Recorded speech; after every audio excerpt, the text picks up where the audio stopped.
Hello guys, আজ দেখুন আমার এত ড্রাগন গাছের এত খুশি একসাথে বেড়ালো কীভাবে, আজকে সেই তথ্যটাই আপনাদেরকে জানাবো।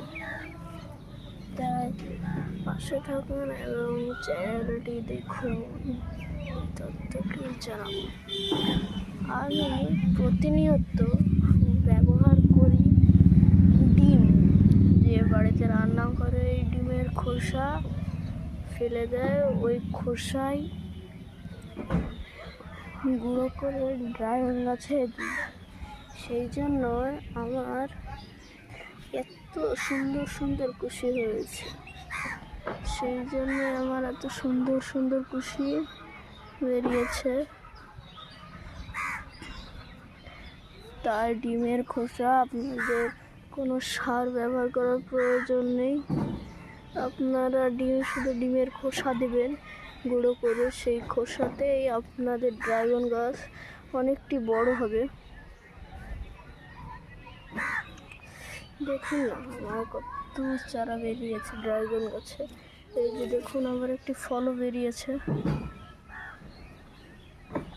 এই যে দেখুন, এটি ফল। তাই বলছি প্রতিনিয়ত ডিমের খোসা ব্যবহার করবেন। আমরা ডিমের খোসা বা জৈব সার ব্যবহার করি। জৈব সারেও অনেকটাই কাজ হয়, জৈব সারেও ভালো ড্রাগন গাছের পক্ষে। দেখুন না আমারটা এত কুশি বেরিয়েছে, দেখেন আমার এত কুশি বেরিয়েছে।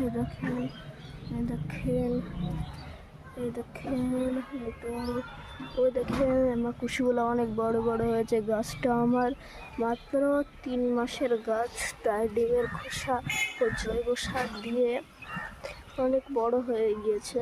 জৈব সার ডিমের খোসা মিক্স করে দিলে তো অনেক ভালো, আমি মিক্স করেই দিই। জৈব সার, পশু পাখির মলমূত্র এইসব দিতে হবে, তাহলে গাছটা অনেক বড় হবে। 3 মাসের মধ্যে ড্রাগন গাছের ফল ধরে গেছে। দেখুন আমার ফল ধরে গেছে,